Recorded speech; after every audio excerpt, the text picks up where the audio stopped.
All right. Well, thank you, everyone. Thank you for joining today's webinar on state and federal legislation. My name is Hank Kim, and I'm NCPERS Executive Director. Today's webinar is part of NCPERS Center for Online Learning, which provides continuing remote education to public pension trustees, staff, and other fiduciaries and stakeholders.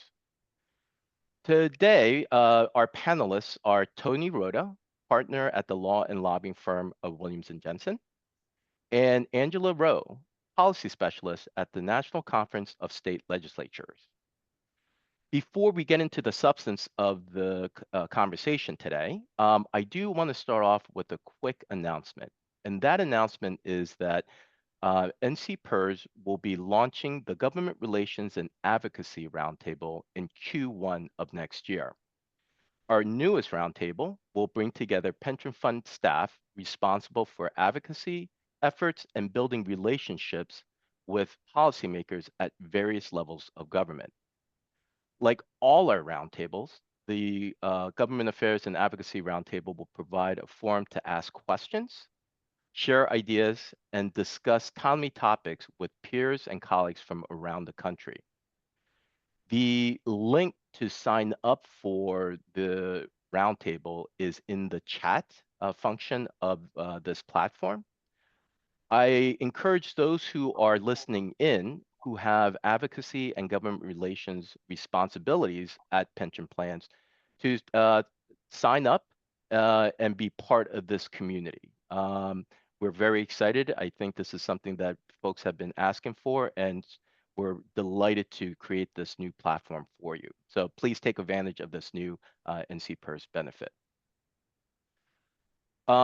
We do, as always, encourage audience participation in our webinars. Use the Q&A function on the Zoom platform to type in your questions. We will hold them until the last half of the webinar, and at that time, we will ask those questions of Tony and Angela. Lastly, I want to congratulate folks for signing up for this webinar. This is the highest rated or highest enrolled webinar we've ever hosted, with nearly 330 attendees signing up for this webinar. So obviously, again, a very high interest in what's going on at the state and federal level. And again, one of the reasons why we created the roundtable for government affairs and advocacy professionals. So let's begin. And Angela, let me begin with you. I gave a very brief overview and introduction. So if you wouldn't mind expanding on what I did and tell us a little bit more about yourself and the work that NCSL does. Absolutely. So NCSL is a nonpartisan member-based organization that sort of broadly works to advance the integrity, the independence, and the effectiveness of state legislatures. We also do work to foster interstate cooperation and facilitate the exchange of information between legislatures, and that's in all US states and territories. In the Research and Policy Division, which is where I work specifically, we support legislators and legislative staff by providing a wide variety of services and resources. And this includes responding to research requests, conducting trainings, organizing and facilitating meetings, providing technical assistance, speaking engagements like this. We also produce a lot of media and different content, so policy briefs, reports, blog posts, webinars, occasionally podcasts as well. And we also do bill tracking and maintain legislative databases. As for me specifically, I work in the Employment, Labor, and Retirement Program within the Policy and Research Division, where I focus on a lot of public sector employment issues, but my main focus is topics related to pensions and retirement. And I'm very happy to be here today. Great, thank you, Angela. And again, I will highlight for folks that the link to NCSL's webpage was just posted in the chat function. Tony, likewise, you've been a speaker and well-known partner of NCPERS for a number of years. But for folks who may be new to this webinar, would you mind giving us a quick introduction of yourself and the work that Williams and Jensen does for NCPERS as well as other public plans? Sure, Hank. And likewise, I'm very glad to be here today. Excuse me. And I really fondly view my relationship with NCPERS, which is now, I think, 15 years, maybe 16 even. But what I've done for NCPERS over the years from Williams and Jensen is really twofold, and that is to really monitor and advocate on Capitol Hill before the U.S. Congress on issues that are paramount to public pension plans. Also provide NCPERS with background materials and analyses of issues and issue books. Certainly we work on for the legislative conference. And then in addition to NCPERS, I represent and have been in the public pension space since 22 years now, and have enjoyed that and working with statewide plans, municipal plans, county plans on the issues that are of importance to them. Some may be regulatory in nature. We provide legal opinions. We also provide fiduciary responsibility briefings to trustees. So we really run the gambit and have enjoyed immensely the work with this community. Thank you, Tony, and we've appreciate and value your partnership for the last 15, maybe 16 years. It's been a fun ride. So we are at the tail end of 2024. It's been an eventful year. Angela, again, let me ask you, can you give us sort of an overview of the areas that you're going to be covering for us in the next hour? So I know I mentioned that one of the services we provide to legislatures is tracking legislation. In the Employment, Labor, and Retirement Program, we track enacted pension legislation in all the states and territories.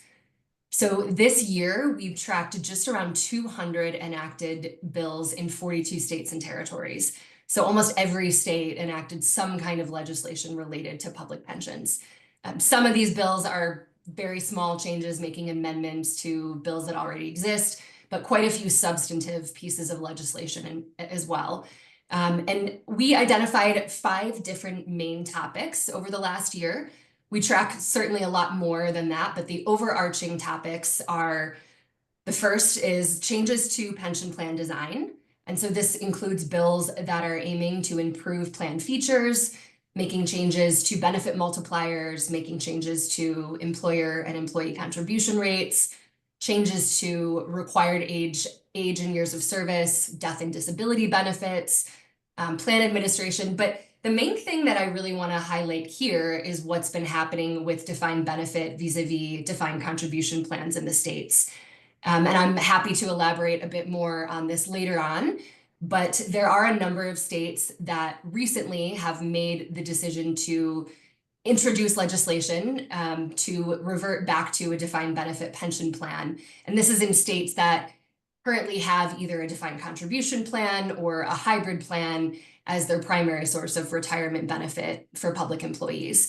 So Alaska is the main player here, but there are a lot of other states, maybe not a lot, but certainly a handful, Michigan, Oklahoma. Happy to talk more about the legislation in those states later on. Another one of the trends that we identified, and actually this is the area in which we saw the most enacted legislation this year, and that's reemployment after retirement. So certainly, I know this comes as no surprise, lots of states are facing workforce and skills shortages, serious issues with recruitment and retention in the public sector, particularly in sectors like education and public safety. So it's unsurprising, at least for us, that there's been an uptick in interest in reemployment after retirement legislation. So I think we tracked more than 30 enacted bills around this topic in 17 different states. And that doesn't include legislation that's been introduced and is currently pending. So those are just enactments. So a lot of activity in this area in the states. Funding and investments is another legislative trend. We saw bills that were adjusting amortization periods, bills making one-time permanent appropriations, some bills that were focused on alternate funding streams, employee-employer contribution rates, also legislation and some policy changes in pension plans that were expanding investment menus. So essentially allowing more investment in alternative asset classes like hedge funds and private equity. The main thing here that I want to call attention to is that the funded status of pension plans has continued to improve, in part due to strong market performance, and I think this year, record high contribution rates. The aggregate funded ratio of pension plans in the US right now is around 81%, and that's on the conservative end. I've seen some estimates that say 83 up to as high as 89%. We're still seeing states introduce and pass legislation to pay down pension debt and believe that that will continue in 2025.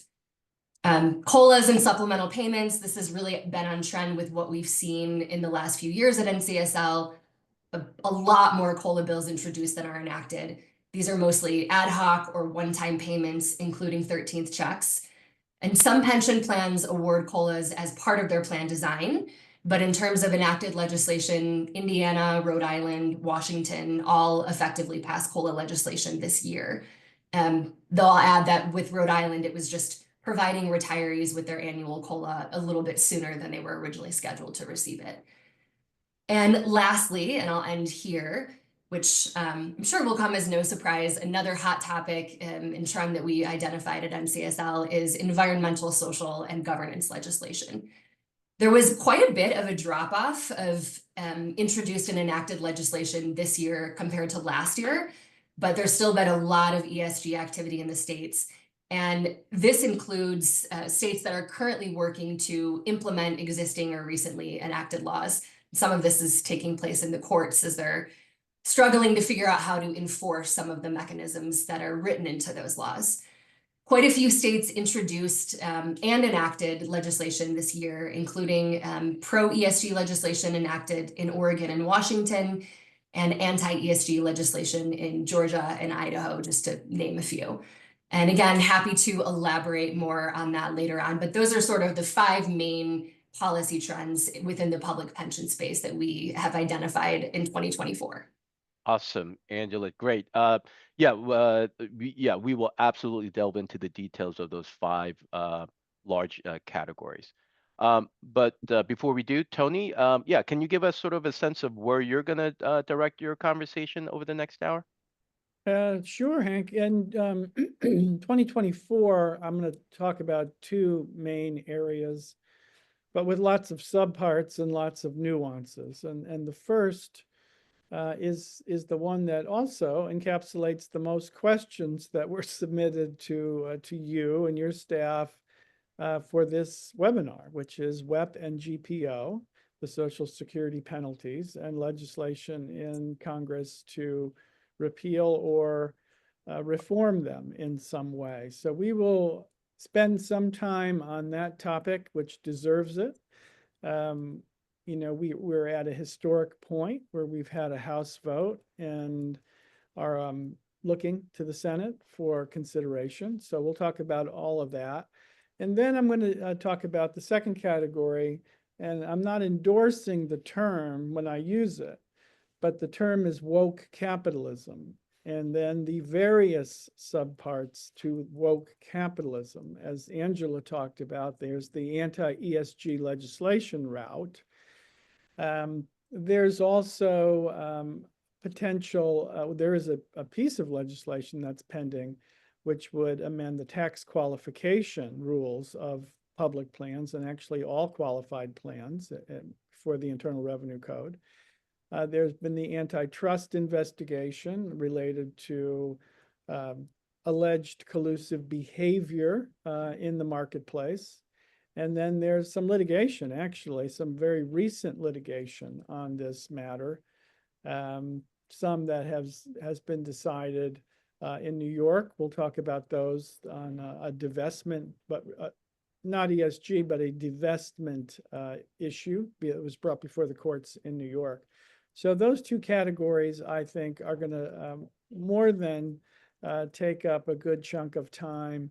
And then for 2025, we're certainly going to get into and talk about the election, but looking ahead, we're going to talk about what's coming down the pike with regard to the tax bill in 2025, and how that procedurally can be done and will be done in the Congress.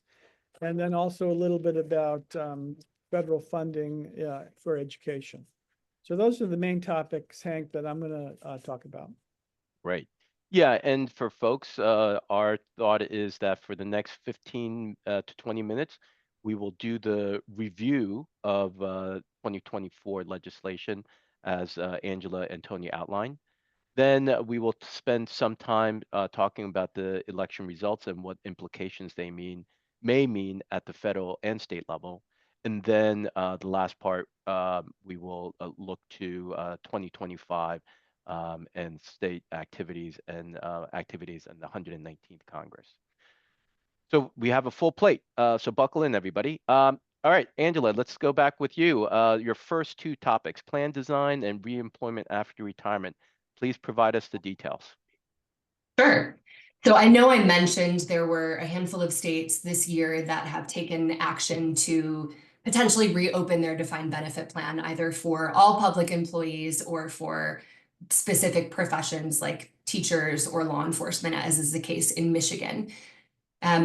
Alaska's Senate Bill 88 has been, sure, we've all heard about it. We've all been reading about it in the news, if you're following pension reform legislation. So Senate Bill 88 would reopen a defined benefit plan for public employees in the state of Alaska. They closed their defined benefit plan for all public service employees, including teachers, in 2006. This bill did pass the Senate this year. It did not pass the House. But given that the Alaska legislature has recently stated that retirement reform remains a high priority for the state legislature, and also the election results. So Democrats gained 2 seats in the House. They effectively have control of the legislature, even though Republicans maintain majorities in both chambers. And this is because of the coalitions that Democrats have with several Republicans. So we do feel very certain that reopening a defined benefit plan will remain a central theme in Alaska in 2025. And again, because of, there are some legislators that ran specifically with the goal of working on this legislation in 2025. So I think it's reasonable to expect more happening around this legislation in Alaska, and also reasonable to expect this bill to gain more momentum in the next legislative session. Oklahoma also introduced House Bill 2854, which would reopen the state's defined benefit plan, citing ongoing issues with recruitment and retention. The legislators sponsoring the bill and those who supported it are hoping that providing a defined benefit plan will make public sector jobs more enticing. The bill did not pass in 2024, but the state is still very actively discussing possible pension reform. So the Committee on Banking, Financial Services, and Pensions in the Oklahoma House just had a hearing on this very topic around 5 weeks ago, and essentially just discussing the potential merits and pitfalls of reopening the defined benefit plan. So while we don't have a definitive information on what shape this conversation will take in 2025, it's certainly something we're very closely monitoring. Michigan as well recently introduced a handful of bills, 2 bills that would reopen defined benefit plans for teachers and public school employees specifically. Another bill that would make correction officers able to enroll in the police pension fund. So a lot of conversation happening in Michigan about recruitment and retention. And again, we're seeing this very, very often in the 2 main sectors of education and public safety. And again, I think this conversation is something that we've seen increase in the last few years. We've also seen some states do the opposite, like North Dakota, who passed legislation in 2023 to close their defined benefit plan and transition to a DC plan, which went into effect this year. So I think this conversation between defined benefit and defined contribution plan is something that we're anticipating seeing more of in 2025. And then with regards to reemployment after retirement, as I mentioned, for us at NCSL, this is certainly the topic in which we've seen the most requests from legislators for research and information, as well as the most requests for technical assistance. And again, the most enacted legislation that we've seen in this category in 2024. So a lot of these bills are just changing provisions to existing re-employment after retirement provisions. So annual earnings caps, limitations on hours, changing eligibility requirements, for example. Rhode Island introduced and passed House Bill 7029, which increases the maximum post-retirement earnings from $18,000 annually to $25,000, and this is for retired educators, which again is on trend with what we've been seeing in terms of workforce shortages in these sectors. And another bill, House Bill 151, amends current post-retirement employment provisions and allows retirees that have met their definition of termination, so essentially they've had a bona fide separation of service, to be re-employed by an employer that is participating in a state-administered retirement system and receive benefits and compensation from that employer, just not within the first 6 months following retirement. So again, a lot of states taking action around reemployment after retirement. And I think maybe we'll talk a bit more about this later, but this is true and also the pre-filings that we've been seeing in the Capitol so far. Right. Thanks for that summary and detail of those two areas. So let's shift to the federal side. And Tony, you teased it. Let's get into it. Weapon GPO. Tell us where we are. Tell us the story and where we are right now. Well, it's quite a story so far, but story's not all told. We've had more interest in this issue in this Congress than I've seen in my experience in Washington.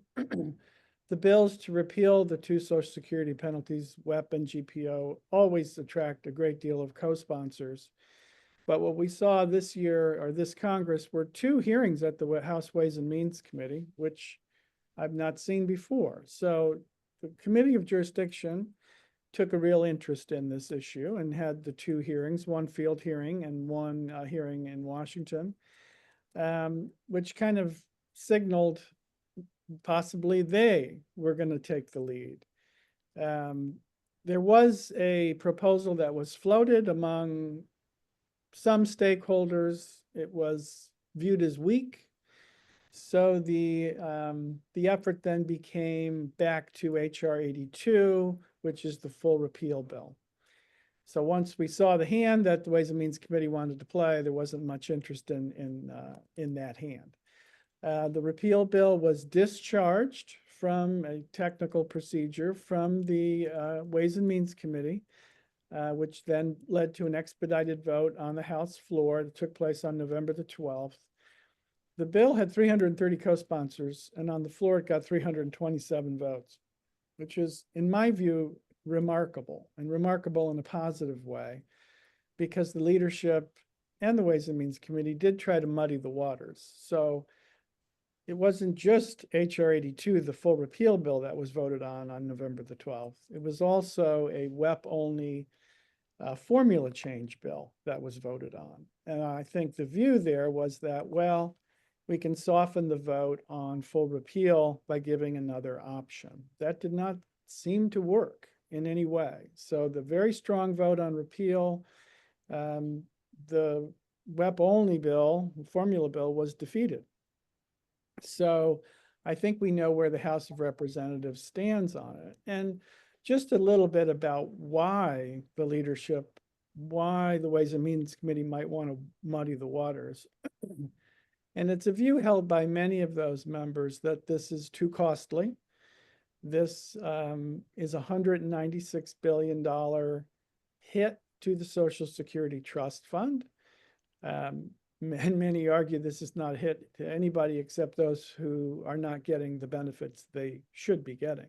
So you could look at it in one of 2 ways. But I think the leadership view was, let's try to soften this a bit. Let's make sure people have an alternative to this full costly repeal bill.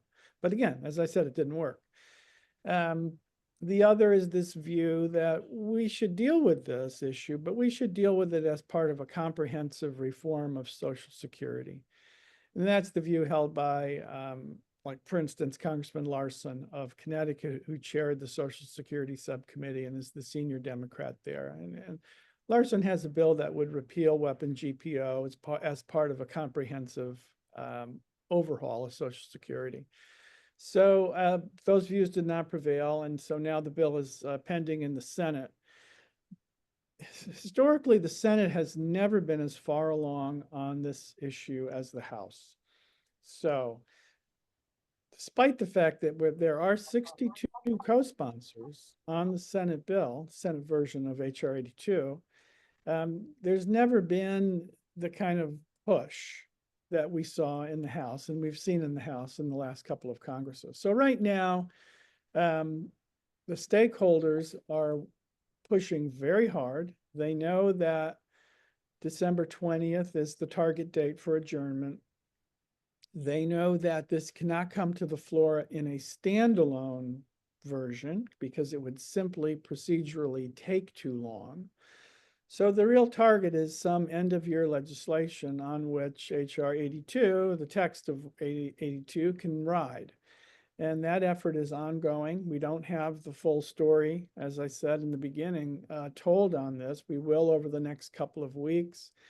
It's a bipartisan effort in the Senate. And an interesting factor here is that the Vice President-elect, J.D. Vance of Ohio, is a co-sponsor of this legislation. I don't know if he's working behind the scenes to make this happen.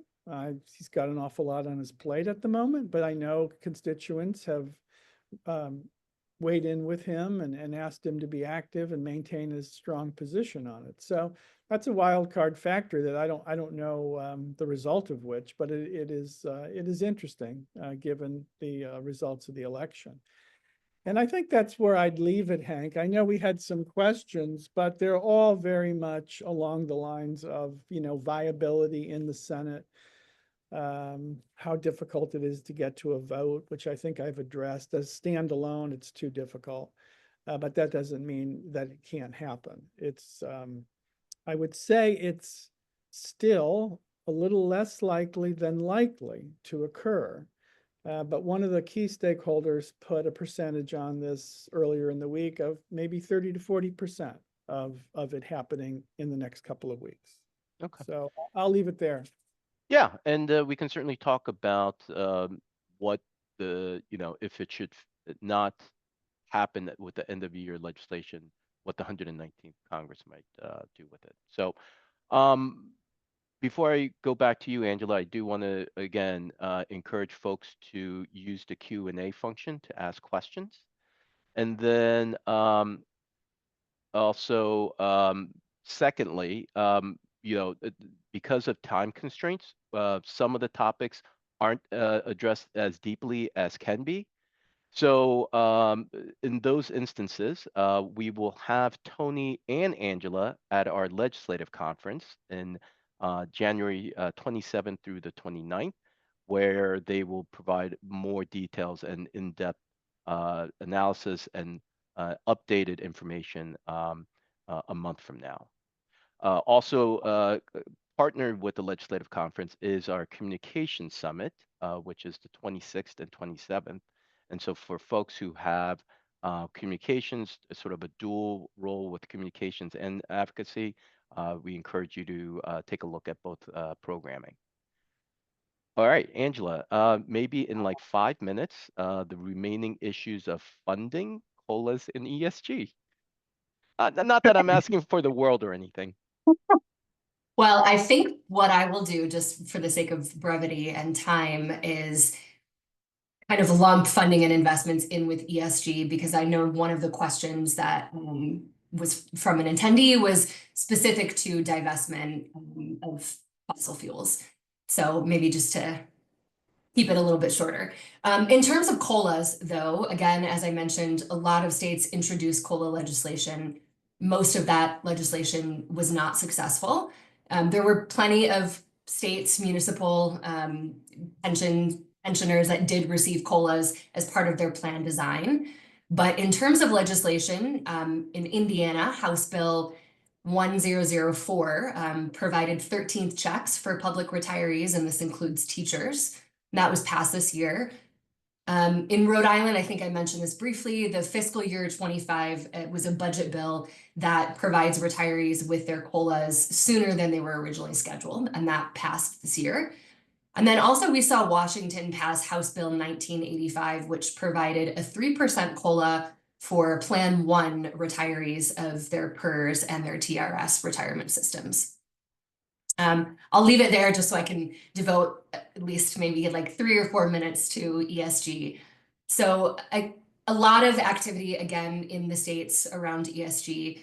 There was, as I mentioned, a bit of a drop off this year. I think part of that, at least for us at NCSL, was a little bit surprising. We thought we would see more activity given that it's an election year, but by no means was it a slow year in terms of ESG activity. And a lot of states, again, are really focused on figuring out how to implement the laws that they've already passed. And as Tony mentioned, some of this is taking place in the courts with, states, or in the case of New York City, which I know he'll talk about, challenging the laws that have been passed related to divestment issues. I'll just talk about California Senate Bill 252, which was carried over from 2023. It's interesting because this bill recently was scheduled in June, actually, for a hearing, and it was canceled at the request of the author of the legislation. So not entirely sure what's happening with that piece of legislation, but essentially, there's a lot of conversation around this in California. This bill would prohibit investment in the 200 largest publicly traded fossil fuel companies, and would require divestment from those restricted companies by 2031. Not sure what's going to happen with this bill in 2025. Again, that hearing was canceled in June of this year, but certainly something that we're going to keep an eye on because it's a major piece of pro ESG legislation. Oregon House Bill 4083. This bill was passed this year. It directs the Oregon Investment Council and state treasurer to make reasonable efforts, however that is defined, to ensure that money is not invested in thermal coal companies. This bill was adopted earlier this year and will be effective the 1st of January of 2025. In terms of other pro ESG legislation that was passed, Maryland also enacted a bill related to DEI. There are quite a few states that have legislation specifically related to the divestment of pension funds from fossil fuel companies that are currently pending. This includes a bill in Vermont, New Jersey, Illinois. Again, happy to talk more about that legislation if we have the time. In terms of anti-ESG legislation, this really is proliferated, again, similar to last year in red states and Republican-controlled states. A lot more anti-ESG legislation introduced than enacted, of course, but still quite a few bills that were enacted this year. So Georgia House Bill 481, this essentially amends the Public Retirement Systems Investment Authority law by adding fiduciary duties to invest retirement assets solely in the pecuniary interests of participants. So essentially prohibiting any furtherance of social, political, or ideological interests. Another bill that was passed anti-ESG in Idaho, Senate Bill 1291. This prohibits public entities from entering into purchase contracts unless the provider certifies that it does not and will not boycott any individual or company for engaging in the production, the sale, or the manufacturing of fossil fuel energy and resources. I'll leave it there. Again, a lot to talk about with ESG, but for the sake of time, I'll leave it there. And if folks have more questions, happy to dig into that a bit later on. Wonderful. Thanks, Angela. Great. And then Tony, about 5 minutes for woke capitalism. I'm going to talk about 2 areas mainly. I'll touch on some of the court cases as well, but piggybacking on what Angela was saying about the pecuniary factors. So there is legislation pending in the House that would, by a member of the Ways and Means Committee, the Tax Writing Committee, that would inject a pecuniary only standard into the tax qualification of plans. That would not just be public pension plans, that would be all pension plans, all qualified plans. So this legislation would say that investments could not be made unless or investments may only be made if they are based purely on a pecuniary financial factor. My view is that a lot of people would say, we do this anyway. Of course, all of our decisions are based on pecuniary standards. However, there are going to be significant concerns, I believe, among trustees about this tying their hands to other issues that are related to pecuniary, looking at a company's sustainability over time, place in a future marketplace where energy is produced in a different manner. There are a variety of examples, but so I just wanted to make sure that also at the federal level, this legislation is pending in the House. The House Judiciary Committee also in the last Congress was very diligent in their efforts to both ask for information and hold hearings on what they viewed as potential antitrust violations in the ESG investing space. And 130 letters, information request letters, went out in late July of this year, including to some public pension plans. And the letters asked 4 basic questions about investment strategies and justifying rationales for looking at sustainability in other areas, and to preserve documents related. Of course, the documents would be in the millions. These letters did not ask for any document to be produced, but it certainly put everyone on notice that you would not only have to preserve the documents, but potentially at some future time make a submission if requested by the committee. Now we have, heading into 2025, a Trump Justice Department, which I think is going to also take a look at the antitrust issues related to ESG investing. And to cap it off, 11 state AGs, the day before Thanksgiving, filed a suit against State Street, BlackRock, and Vanguard, alleging anti-competitive behavior related to their investments in the coal industry. So this is an issue that is not going away. The political right sees great fodder here, as you've seen in the state capitals. You're going to see it in more so in Congress, with both houses being controlled by the Republicans. On this matter, I think they're going to push very hard. And Tony, I don't know if you plan on talking about this in the 2025 or 119th Congress, but the conversation seemingly about a federal legislation mandating divestment from China, that there are some scuttlebucket that will be potentially inserted into a must-pass legislation like the DoD authorization. Yes, and that could happen at the end of this year. Of course, we know that the Biden administration has finalized rules around that topic, not divestment, but in putting some restrictions on the ability to invest in certain sectors that they view as important to our national security. The Armed Services Committee members and others are looking at a potential legislative amendment along the same lines, but potentially with more teeth in it on this same topic. But it would not be a divestment per se. It would be a restriction, and I believe it would still be sector specific. Right. Not, the battle has been between sector specific or company specific. And the investment community certainly would like company specific because it draws a nice bright line for them. But that is a more difficult sell for the moment. Great. Thanks for that summary. Okay. All right. So let's take a look at the 2024 elections. Before we do, we have our first poll question. So if the poll can be posted, please. We'll give that a few minutes for people to vote.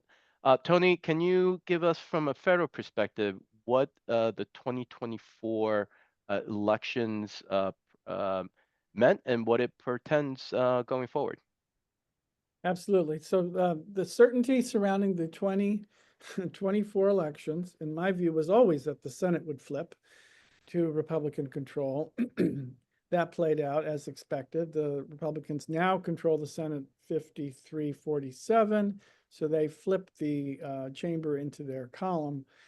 The House and the presidency were always certainly close, and no one was really willing to go out on a limb on that. Even the pollsters, up to the very last day, said, you know, this is all basically within the margin of error.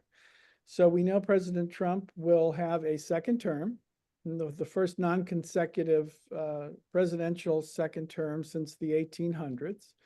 A very unusual situation. He takes office with full control of the Congress, but as a lame duck on day one. It's a very strange situation. He will be very aggressive, as you would think, and as you've seen already. In fact, I've had some of my colleagues say he is not even president and they feel exhausted by what they're seeing. And it's going to continue as he has the full powers of the presidency. So the House majority, if you look at that, you know, that was another one that was very too close to call. And the Republicans held the majority, but actually lost the seat. So the margin is 220 to 215. Meaning if everyone's there and voting, a little bit more about that in a minute. If everyone's there and voting, you could lose 2 votes, but you can't lose 3. And you better make sure you know everyone's in town and able to vote if you're going to call a vote that is going to be a partisan vote. So it makes running the chamber very difficult, but can be done. And the attendance issue is you know, magnified by the fact that President-elect Trump has tapped certain members to serve in his administration. And that Representative Gates, who withdrew his nomination to be Attorney General, I don't believe is going to take his seat in the 119th Congress. So you're really starting at 219 to 215. Very interesting situation. More when we get to 220, the discussion of 2025 about procedurally why it matters that everything is in Republican control. Great. And similarly, Angela, at the state level, what are the trends and takeaways from 2024 elections? Sure. The biggest takeaway for state level election results is that for the most part, they maintain the status quo. So the post-election landscape in the states is very similar to what it was before. Republicans did make some modest gains, but Democrats retained most of their power bases. The control of chambers changed in a handful of states and territories. I know I mentioned Alaska, that Democrats gained 2 seats. I believe Republicans gained 1 in another district, so they had a net loss of 1. It looks like Republicans will maintain majorities in both the House and Senate. But again, effectively, Democrats will have control because of the coalitions. Alaska is a bit of an interesting case because of their ranked choice voting and the coalitions.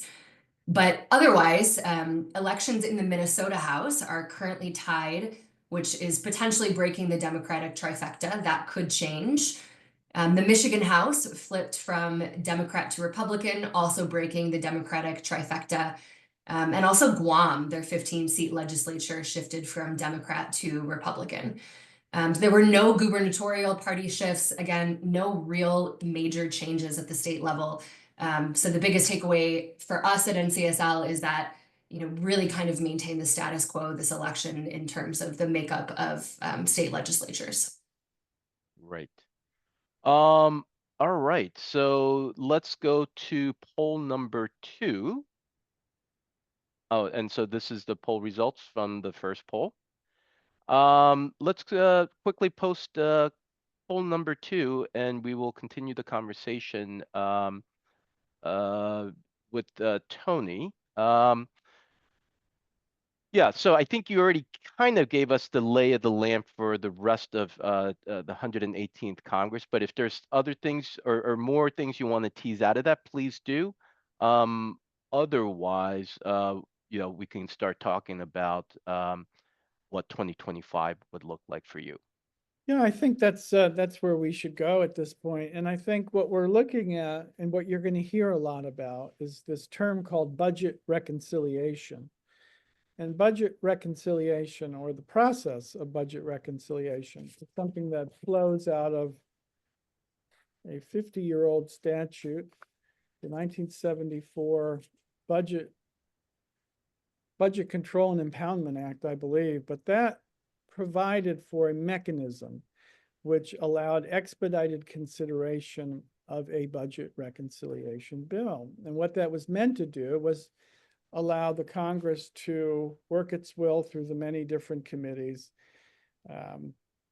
orchestrating to a top-line budget number, cutting, increasing, raising taxes, lowering taxes, nets out to the top-line numbers that are in the budget resolution. Once that is put into place, the biggest change procedurally is that it is not subject to a filibuster in the Senate. So while a standalone bill can be stopped, or at least a threatened filibuster raises the vote count needed to pass that bill to 60 to cut off the filibuster, a budget reconciliation bill in the Senate can pass by a simple majority. So that changes the picture dramatically. Now, the budget reconciliation bill comes with conditions. Like I said, it has to affect spending, has to affect taxes. It's only a 10-year life as well. It cannot affect the Social Security program. That raises an interesting question. To me, it's easy to say. It could not do WEP GPO repeal, for instance. That affects the program. That affects the calculation of a benefit. But as President Trump, or President-elect Trump, has said out there in the campaign, he doesn't want to tax Social Security benefits. So would the taxation of Social Security benefits, or the repeal of that, also be a violation of the reconciliation rules? You know, these things are dealt with in the Senate Parliamentarian's office. It's a very arcane process of precedents and sifting through legislative language and intent. So I can't answer that question. You know, arguments can be made on either side for the Social Security tax cut as to whether it can be in reconciliation. But I think we're going to see action fairly quickly in 2025. The new majority leader in the Senate, John Thune of South Dakota, has already said he'd like to do a two-step reconciliation process, which is within the rules, with the first bill focused on defense spending, immigration, and energy, and then leaving the tax bill and other spending items for the second bill. So back and forth negotiations will ensue. The president and his team will be on the field, but they have a very powerful tool in this reconciliation mechanism. Got it. Thanks for that great summary, Tony. Angela, what are the potential pensions, personnel, and other benefit proposals or initiatives you're expecting at the state level next year? I know I mentioned this previously. Reemployment after retirement, that trend is very likely to continue. In fact, we've already seen quite a few pre-filings in capitals related to reemployment after retirement. So that's probably one of the biggest trends that we're anticipating. And this is, again, really because so many states are facing critical workforce and skills shortages, significant issues with recruitment and retention. And again, particularly true of jobs in which there's high turnover rates and a lot of vacancies. And that includes public safety, law enforcement, and education as well.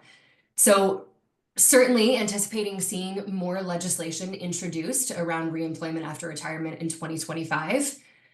And again, I really do think that this issue with recruitment and retention will continue to impact state legislative activities. We're also anticipating the conversation between DB and DC plans to continue. Again, as I mentioned, very likely to see a bill in Alaska reintroduced in 2025, very possible in Oklahoma as well. We're still waiting to see what happens with the legislation in Michigan. A couple bills, as I mentioned, related to reopening DB plans for educators, public school employees, and allowing corrections officers to be a part of the police pension plan in Michigan. So that conversation, I think, is likely to continue through 2025. Again, changes to plan features, including COLAs, supplemental payments. We've seen a few pre-filings related to COLAs so far this year. And again, that's sort of a trend we've seen in the last several years, a lot of COLA legislation being introduced, even if a lot of it isn't successful. We're still anticipating that being a trend in the states. And again, ESG, it's not going anywhere. It is here to stay despite, as I mentioned, a precipitous drop off in enacted legislation this year. This is a very hot topic. We've had a lot of inquiries at NCSL related to ESG legislation, requests for technical assistance, and again, a lot of legislative activity. Also activity, again, in the courts where states are trying to figure out how to enforce some of the provisions in existing or recently enacted legislation. In terms of other workforce trends, again, not to beat you over the head with this, but the biggest trend that we're anticipating at NCSL, again, is related to recruitment and retention. So a lot of states are looking for ways to fill job and skills gaps. This is part of why we're seeing some states exercise increased interest in reopening defined benefit plans. As we know, pensions can be used as a tool for recruitment. But we're also seeing a lot of states starting to favor skills over degrees. So in 2025, we're anticipating more states focusing on things like skills-based hiring, apprenticeships, non-degree credentials, on-the-job training, and also anticipating seeing legislation and initiatives to boost employee benefits. So this includes things like mental health care, paid leave, more competitive wages. So just really a lot of states looking for creative ways to attract and retain talent in the public sector. Great. Well, so we have a few minutes left, and as promised, we will reserve this for the questions that were submitted, both that were submitted using the Q&A function as well as the pre-registration submissions. So first one, Tony, it's again regarding WEP and GPO. Is there any potential strategic benefit relative to WEP and GPO by framing it as some sort of an economic stimulus package that for those who would get the repeal of those two offsets, that as retirees they are more likely to spend the money versus saving it, and therefore would generate more economic stimulus? Yeah, I like that idea. I thought I might have been muted. I like that idea. Maybe I've missed it, but I've not seen any type of a study that would bear that out. I think if there isn't such a study, I think it cries out for it, because I think you could make the case that certainly retirees would have more wherewithal to buy things in the communities in which they live. So I do think, along the lines of the good work that NCPERS and NCPERS and others have done over the years on the pensionomics study, showing the importance of $1 of a pension distribution to the local economy and to the states, I think this would be an excellent study to do. Right. And then one more just related to this, sort of on the other side. The question is, should there be any concern about mandatory Social Security coverage if WEP and GPO repeal um, is enacted? You know, there are a lot of arguments for mandatory Social Security, and one is just the simplicity of it. I mean, you have systems, public pension systems out there with hundreds of employers within the state, some of which are covered by Social Security, some of which are not. I mean, it creates a complicated situation, and I think there are mistakes made as to coverage, whether a particular employee should be covered or not covered. So you have arguments for it, and then you have that it raises $132 billion over 10 years, not what WEP and GPO cost, but you're starting to get into the ballpark. So I do think that there's some danger to the two being coupled down the road. I've not seen it at all, rhetorically or otherwise, in this year that they've been coupled, but certainly they could in the future. And there's going to be a great deal need for revenues coming into the system, because we didn't talk about it, but the 2017 tax bill is expiring. Congress has to deal with that. Depending on where you want to draw the lines, it could be $4 to $6 trillion, upwards of 6 with all the campaign promises added. No taxing on Social Security, no taxing on tips, no taxing on overtime. Yeah, there's going to be a great need for dollars coming into the federal government. Yeah.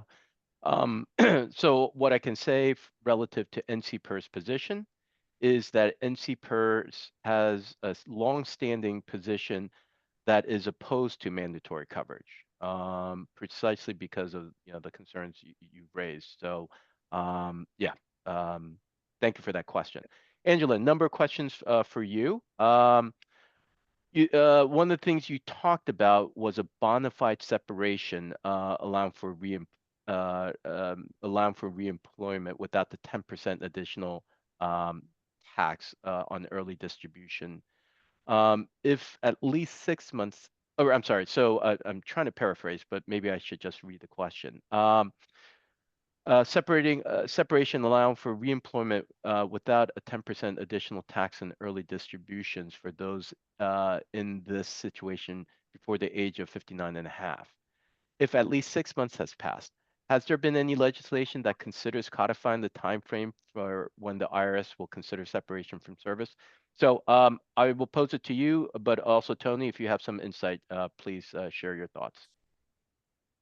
I am not aware of any legislation that has attempted to codify what is considered a bona fide separation of service in terms of length. The IRS, their definition of a bona fide separation of service is a little bit vague. It doesn't outline a specific time frame. It just requires that there is a good faith termination of employment between the employer and the employee.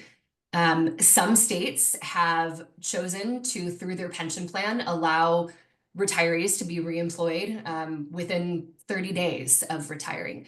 Most states, I would say there's 90 days to a 6 month is generally the most common time frame that we've seen. Some require 12 months.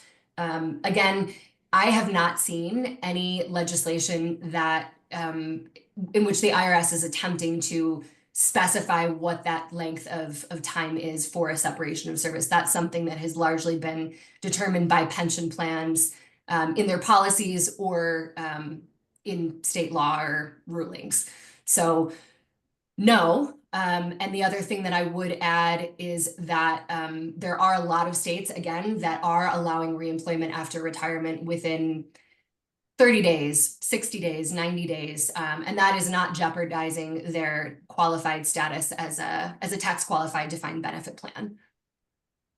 Great. So hopefully that answers that question. I agree with everything that was said. It has to be a bona fide separation, a good faith, and no pre-agreement to come back.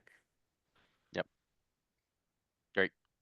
Angela, what are the factors driving interest in reestablishing DB plans at the state? Again, recruitment and retention is the biggest thing that we're seeing. This is true in Oklahoma. This is definitely true in Alaska. I think Alaska has incredibly high job vacancies across the board for public sector jobs, particularly law enforcement and education. Huge net out migration, a lot of people training and, doing work in Alaska only to then leave for states that do offer public pensions. So a really big issue in Alaska. Also, they don't have Social Security, right? So you have a lot of people there that are concerned about their retirement savings, and it is driving, according to state legislature and some studies, driving a lot of folks to leave the state. So I think in Alaska in particular, one of the main forces, if not the driving force behind reopening the DB plan, is recruitment and retention and workforce shortages.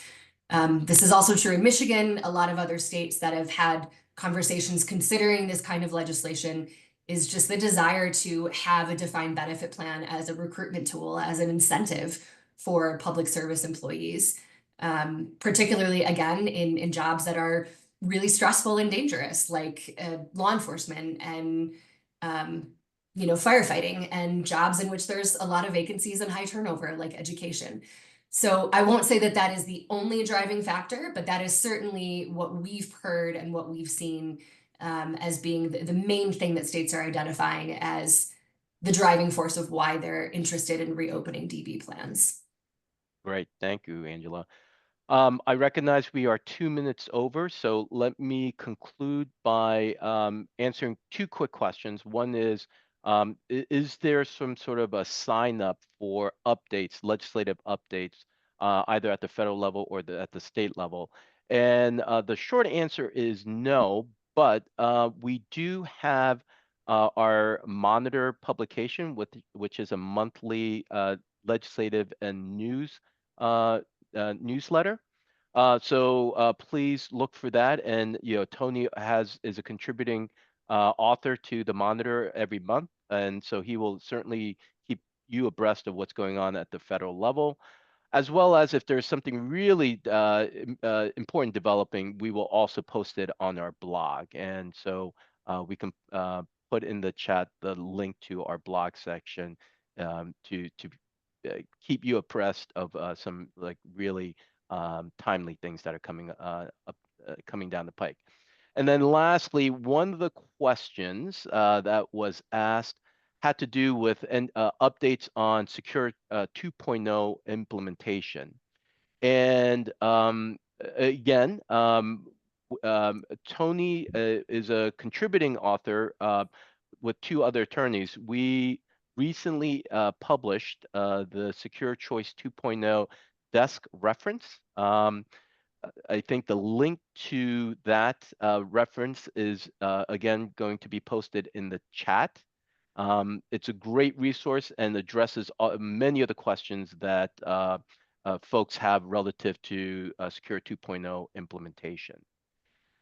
So I apologize that we did not get to everyone's questions, and apologies for going over. But again, I truly appreciate the time and sharing of knowledge from both Angela and Tony. Thank you so much for spending the last hour plus with us and letting us know what's going on at the federal and state levels. Finally, our next webinar will be on February 6, 2025, and it will cover our 2025 Public Retirement System Study, which is our annual survey of public plans.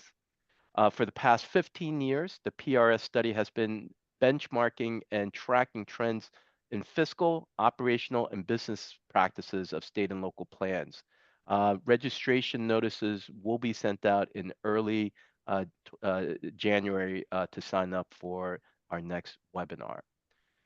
So thank you to our panelists. Thank you to our attendees, and happy holidays, everyone. Happy holidays. Thanks so much. Happy holidays.